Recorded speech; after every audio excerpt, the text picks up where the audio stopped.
Good evening everyone. आज मेरे पास जो 2 मार्च को सीबीएसई का साइंस का एग्जाम हुआ था उसका पूरा एनालिसिस करूंगा। फिर आप चेक कर लेना उसके MCQs, true false, MCQs, assertion reason और जो न्यूमेरिकल है केस स्टडी उसके क्या क्या आंसर बन सकते हैं उसको मैं पूरा एनालिसिस करूंगा। जो 2024 2 मार्च को आपका एग्जाम हुआ साइंस का, मैं फुल सेट 3 है और कोड नंबर है 3143, उसके क्वेश्चन डिस्कस करने जा रहा हूं सेट 3 के अकॉर्डिंग। नाउ फर्स्ट क्वेश्चन जो है सबसे पहले, an electric iron of resistor 20 ohm draw current of 5 ampere, the heat develop in 30 second, H equal to I square into R into T लगाना था। आई आपका 5 एम्पियर है, 25 हो जाएगा। रेजिस्टेंस आपकी 20 ओम है और टाइम 30 है, तो इसको मल्टीप्लाई करके 15,000 चाउन आंसर है इसके। ठीक है। सेकंड क्वेश्चन था, the acid produce in our stomach during a digestion and the base used to neutralise the excess acid during indigestion respectively are. देखो जो एसिड प्रोड्यूस होता है स्टमक में वो बेस HCl है, और इनडाइजेशन के लिए हम जो न्यूट्रलाइज करने के लिए एसिड को खत्म करने के लिए जो बेस उठाते हैं वो कौन सा होता है? MgOH2। Okay, next, a zygote is formed by the fusion of a male gamete and a female gamete. The number of chromosomes in the zygote तो कितने हैं? 46। उसके बाद the part of seed which in a source of food during germination of seed, तो काइटोलिडन ये आपका जो part है वो उस टाइम अपने पास होता है जब जर्मिनेशन ऑफ क्या होती है? सीड्स। ठीक है। Next, Zn+2 CH3COH CH3CO2 Zn+H2 ये किस रिएक्शन को रिप्रेजेंट करता है? तो डिस्प्लेसमेंट रिएक्शन को। 4 सोल्यूशन है, नेमली ग्लूकोज है, अल्कोहल है, hydrochloric acid and sulphuric acid है। Filled in 4 separate beaker are connected by 1 and electric circuit with the bulb. तो इसमें हमें ये बताना है कि इसमें करंट पास हो जाएगा। जो एसिड होगा, एसिड कौन से थे इसमें? Hydrochloric acid and sulphuric acid. इसका आंसर ये है। इसके वजह से बल्ब जो है, क्योंकि एसिड कंडक्ट इलेक्ट्रिसिटी, ठीक है, बल्ब ग्लो करेगा। ऐसे मेटल बताओ, the metal which are found in both free state as well as combined state, तो वो कौन से? Copper and silver.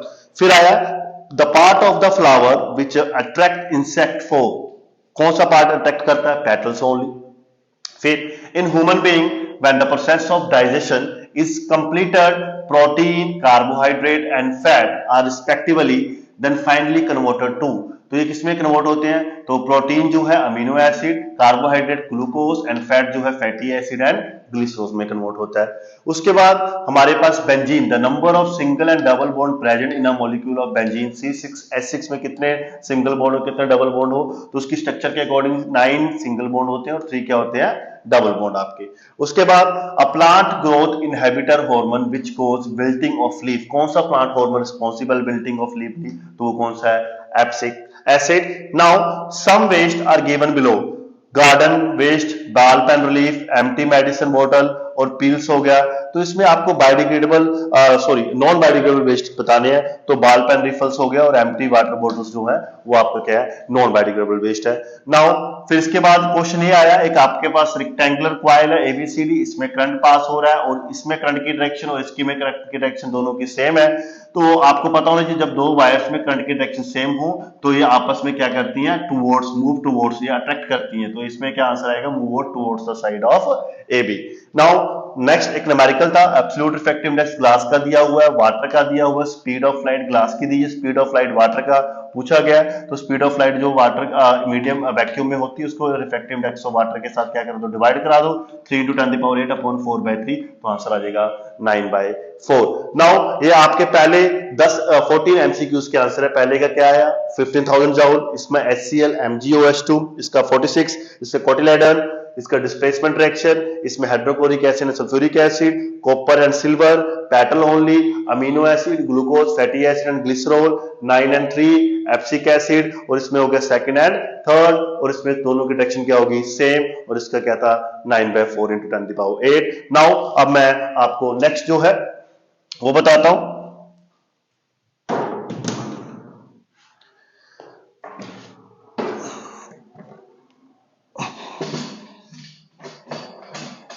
I hope दिख रहा होगा। हाँ जी, अब आ जाओ, इसमें क्या है? When a beam of light pass through a region having very fine dust particles, the colour of light mainly scattered in that region, वो क्या होगा? ब्लू। ठीक है। उसके बाद इसमें पूछा गया था पैरेलल में कॉम्बिनेशन है किसकी, इक्विवेलेंट रेजिस्टेंस 1 ओम है, तो हम देख रहे हैं इसकी इक्विवेलेंट रेजिस्टेंस 2 ओम इंटू 2 ओम, ये 4 और ये और ये दोनों जो है उनकी इक्विवेलेंट रेजिस्टेंस क्या है आपकी, सेम आ रही है, 1 आ रही होगी। नाउ अगला जो oxygen is essential for aerobic form of life, बिल्कुल सही है, असर्शन सही है कि oxygen is essential for aerobic form of life. Free oxygen atom combined with molecule oxygen to form ozone, ये दोनों बातें ठीक है बट इनका कोई आपस में लिंक नहीं है, तो इसके लिए हमारा ऑप्शन क्या होगा, बी, असर्शन भी सही है और रीजन भी सही है। नाउ फिर आता है the magnetic field lines never intersect each other, बिल्कुल नहीं करती हैं, क्यों नहीं करती, at the point of there is no direction and there will be two direction which is not possible, so ये assertion भी सही है, reason भी सही है, reason is the correct explanation of assertion, then option is A। उसके बाद आता है the extraction of metal from the sulfide ore cannot take place without roasting of the ore, ठीक है, अपना A ठीक है, roasting converted sulfide ore into a metal oxide, reason गलत है, तो assertion सही है, तो C option हो जाएगा। In human heart ventricle have thicker, बिल्कुल सही है, क्यों, क्योंकि ventricle have to pump the blood into various organ, ये भी सही है, असर्शन भी सही है, रीजन भी सही है, इसकी करेक्ट एक्सप्लेनेशन है, तो इसका ऑप्शन ए है। तो रेस्ट जो बचे, इसका ब्लू, इसका फर्स्ट और सेकंड था, इसका बी है, इसका ए है, इसका सी है और इसका क्या है, ए है। नाउ अब जो है आगे मैं कराता हूं,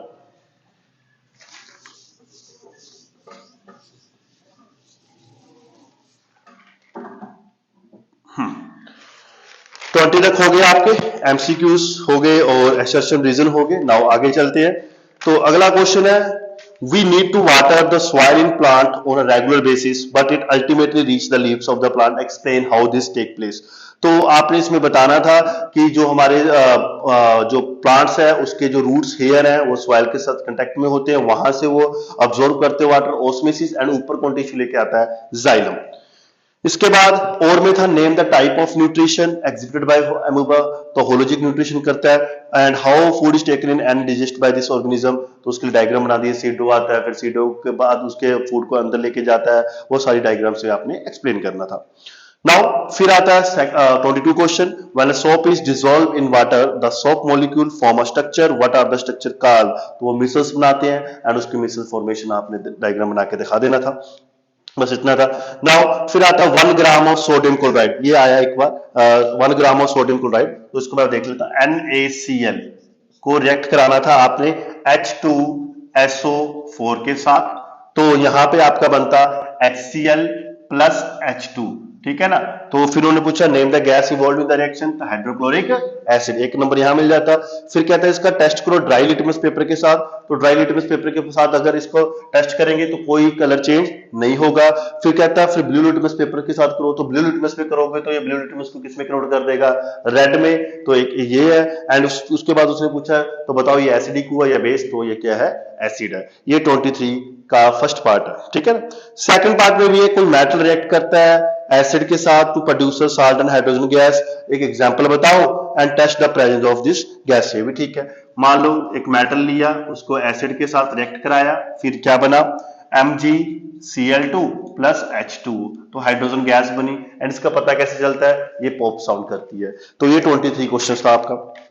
24th, explain how equal genetic contribution of male and female parents ensure in the progeny, तो इसमें आपने बताना था मेल के 23 क्रोमोसोम, फीमेल के 23 क्रोमोसोम, टोटल कितने होते हैं 46 क्रोमोसोम, इसके बारे में आपने इसे एक्सप्लेन करना था। Next question 25, what would have the colour of the sky if earth had no atmosphere, give reason to justify your answer. Earth had no atmosphere तो ब्लैक देखेगा क्योंकि लाइट की स्कैटरिंग नहीं होगी, ठीक है ना। इसके बाद 26 वो न्यूमेरिकल है, वो न्यूमेरिकल मैं आपको बता देता हूं।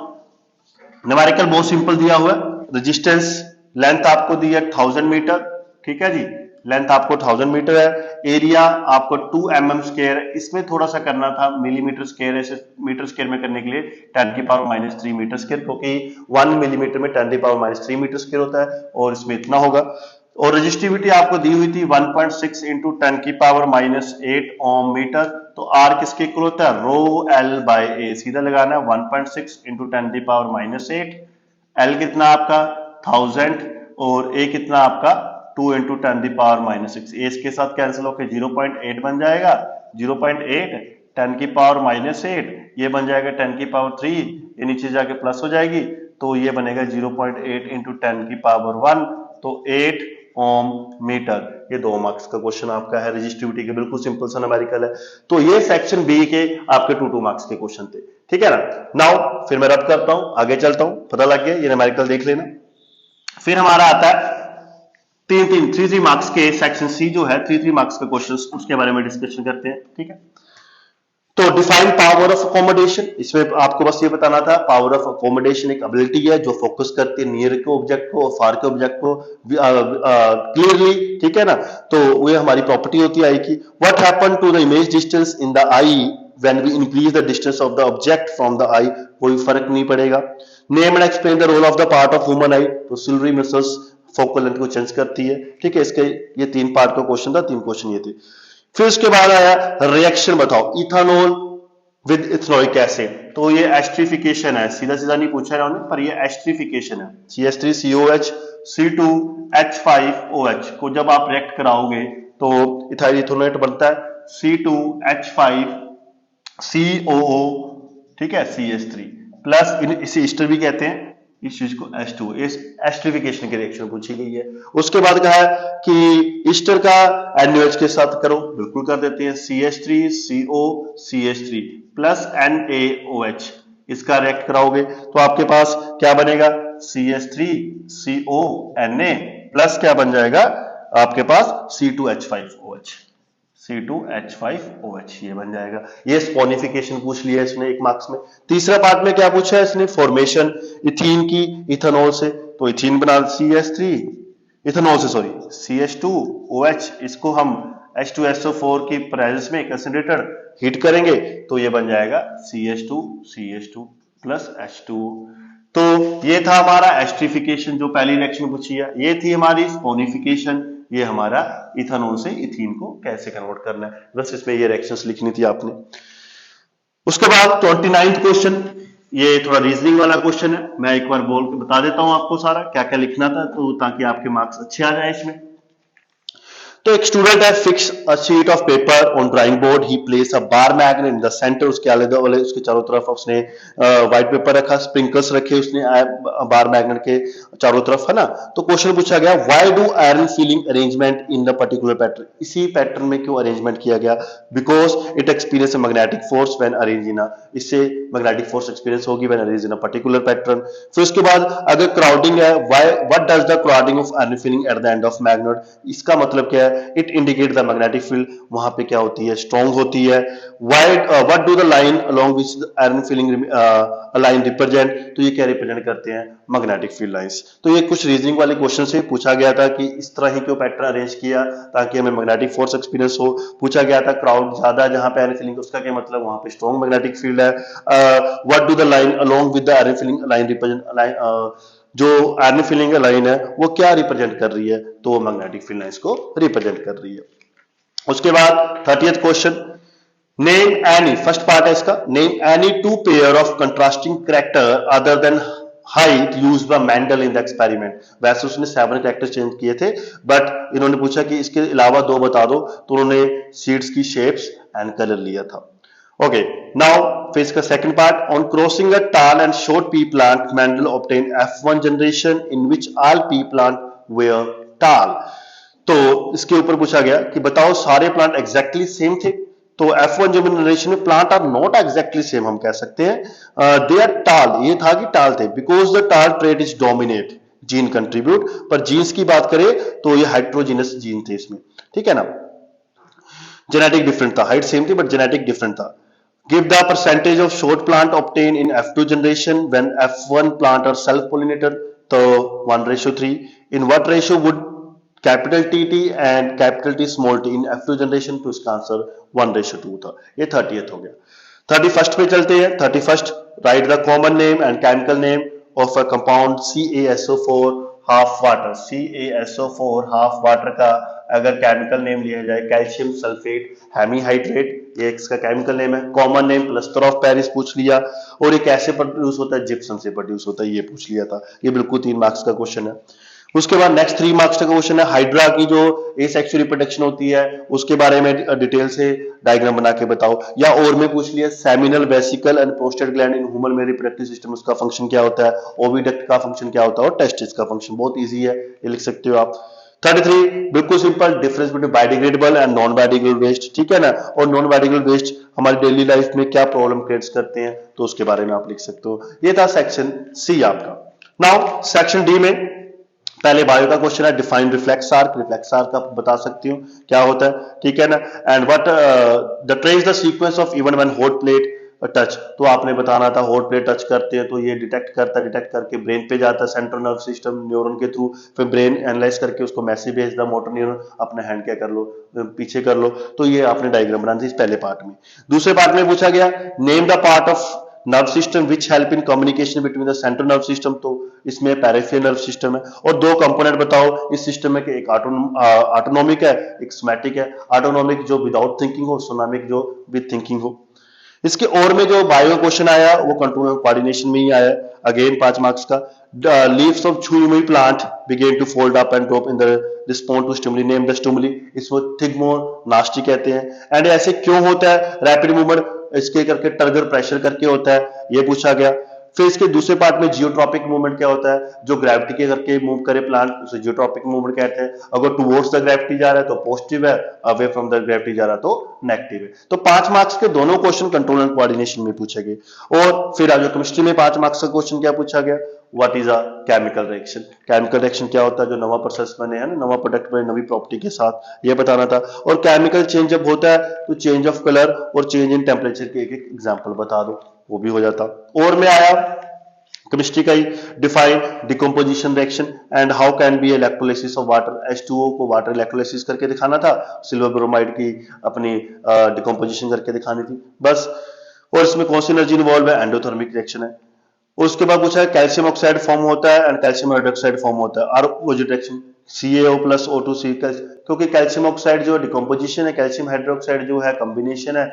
डिकम्पोजिशन रिएक्शन में दो है, दो से ज्यादा सब्सटेंस टूटते हैं, और कॉम्बिनेशन में दो है, दो से जोड़ के एक सब्सटेंस बनता है, इसके बारे में लिखना था। फिजिक्स में आया, state the law of reflection of light. Law of reflection of light तो मेरे ख्याल से सभी लिख सकते हैं, angle of incidence is equal to the angle of reflection and incident reflected and normal are lie in the same plane. हाँ, इसमें एक न्यूमेरिकल जरूर आया 5 मार्क्स का, जिसमें आपको हाइट ऑफ ऑब्जेक्ट दी हुई है 5 सेंटीमीटर। ये मैं कर देता हूँ, इस प्लेस्ड 15 सेंटीमीटर, यू आपका -15 सेंटीमीटर है, एंड फोकल लेंथ आपको 10 सेंटीमीटर। यू कनकेव मिरर है तो यू भी नेगेटिव रखना है, एफ भी नेगेटिव रखना है। और वी पूछा गया है, ठीक है, 1/f equal to 1/v plus 1/u। Concave mirror है तो ये फार्मूला लगता है, तो आपको v निकालना है। 1/f कितना, -10, v यहाँ पे रखो, u यहाँ पे रखो, -1/10 प्लस 1/15 1/v। एल्सियम ले लो, ये -15 आ जाएगा, प्लस ये इधर आ जाएगा 10, नीचे आ जाएगा 15 इंटू 10, ठीक है। 1/v -5 अपॉन 15 इंटू 10, ये कैंसिल हो जाएगा 3, 1/v, और v आ गया आपका -30 सेंटीमीटर, ये v आ गया। v से याद आया हाइट भी निकालने का, m किसके इक्वल होता है, -v/u। -v कितना आपका माइनस आया, ठीक है, u कितना आया, -15 आया, माइनस से माइनस कैंसिल हो गया, पर m आया -2। m का किसके इक्वल होता है, hi/ho, -2, hi वही है, ho आपको पता है कितना है, 5, तो hi कितना आ जाएगा, -10 सेंटीमीटर। तो ये न्यूमेरिकल्स था आपका।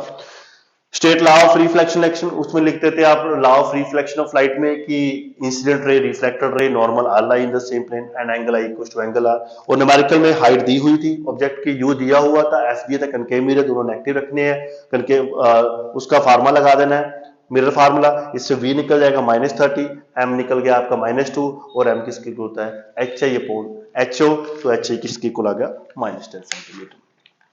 इसी में और में आया स्टेट लॉ ऑफ रिफ्रैक्शन। तो लॉ ऑफ रिफ्रैक्शन भी incident ray, reflected ray, normal all lie in the same plane, first law ये। Second law, the ratio of the sine of the angle of incidence to the sine of the angle of refraction is always constant, बस ये लिखना था।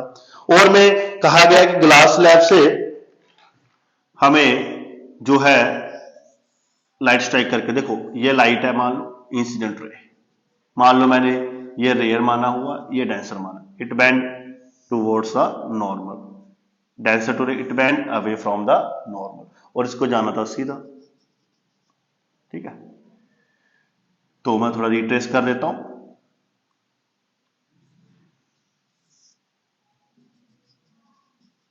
तो ये जो parallel displacement होता है that is the lateral displacement. ये आई हो गया, ये आपका इंसिडेंट, और ये आपका ऐसे जाना था, ये आपका आर हो गया, ठीक है ना। इधर ए R1 मान लो, ठीक है, ए इमरजेंट R1 मान लो, इसे इमरजेंट मान लो, ये इंसिडेंट रे है, ये इमरजेंट रे है। तो ऐसे आपने बताना है, इसे हम कहते हैं लेटरल डिस्प्लेसमेंट। इसमें ये पूछा गया था रेक्टेंगुलर ग्लास स्लैब का रे डायग्राम ड्रा करो, इंसिडेंट लेटरल डिस्प्लेसमेंट डायग्राम में दिखाओ क्या है, तो ये परपेंडिकुलर डिस्टेंस देखो, rarer to denser it bend towards the normal and denser to rarer it bend away from the normal.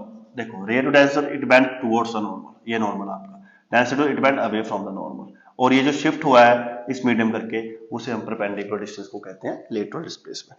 तो ये 5 मार्क्स के क्वेश्चन थे। अब आ जाओ जो केस स्टडी आई है, जो आपकी केस स्टडी आई है, केस स्टडी बहुत सिंपल सी है। पहले फिजिक्स की केस स्टडी आई है, तो फिजिक्स की केस स्टडी में ये दिया हुआ है, ये 4 ओम, ये 6 ओम, ये 16 ओम, ठीक है, ये दिया हुआ, और यहां पे आपने लगाया 8 ओम और यहां पे लगाया आपने 8 ओम, ये 8 ओम और ये 8 ओम। ये आपका ए हो गया और ये आपका बी हो गया, ये आपका सी हो गया, ठीक है, ये ठीक है।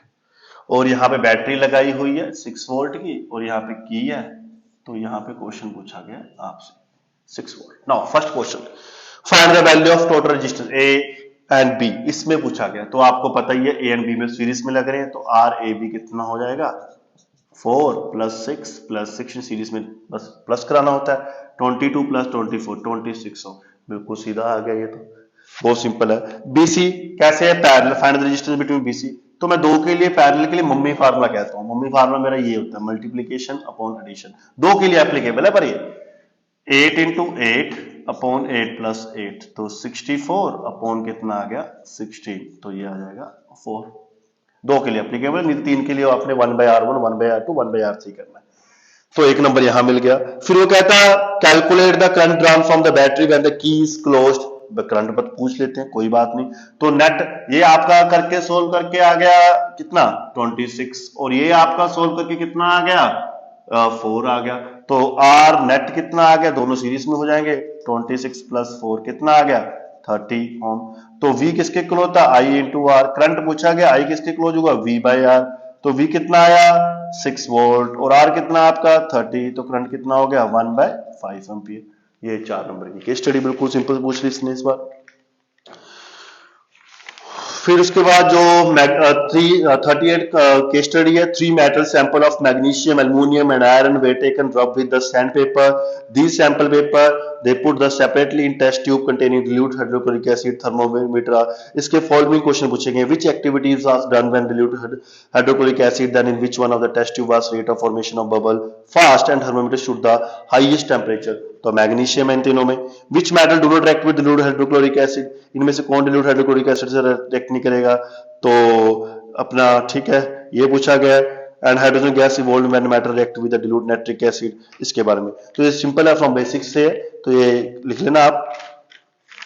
39th जो अपना बायो से आया हुआ है, kidney, name the artery that bring oxygenated blood to the kidney, तो वो तो ऑब्वियस रीनल आर्टरी होता है। एंड उसके बाद name the cluster the thin walled blood capillary present in the Bowman capsule, Bowman capsule में जो थिन ब्लड कैपिलरीज उसे ग्लोमेरुलस कहते हैं। इन ह्यूमन एक्सक्रीटरी सिस्टम, अगला क्वेश्चन है, name the organ which store urine, and किसमें होता है, ब्लडर में, ऑब्वियस ब्लडर में है। Is the organ under hormonal control या नर्व कंट्रोल, ये नर्व कंट्रोल में होता है, ठीक है ना। और उसके बाद एक क्वेश्चन पूछा गया, major step involve in the formation of urine, urine की फॉर्मेशन बता दिया जाए। तो ये था आपका साइंस का पूरा पेपर जो 2024 2 मार्च को सेट सी जो मेरे पास है एंड कोड नंबर 3143 उसका पूरा सोल्यूशन की एमसीक्यूज का आंसर क्या है, एसर्शन रीजन का आंसर क्या है, केस स्टडीज के आंसर क्या है, एंड देन जो न्यूमेरिकल साइन के आंसर क्या है, एंड थ्योरी में क्या क्या लिखना था जिससे आपको अच्छे मार्क्स मिलेंगे। आई होप आप सभी का पेपर अच्छा हुआ होगा। अब मैथ का पेपर आ रहा है, थोड़े टाइम बाद मैं एक वीडियो अपलोड करूंगा जिसमें मैथ के सभी फार्मूलेज होंगे, एंड देन फिर मोस्ट एक्सपेक्टेड जो सब मुझे लगते हैं चैप्टर वाइज वो आपको बताऊंगा, वो आप कर लेना। All the best. फिलहाल आप एसएसटी का एग्जाम दो, and thank you so much.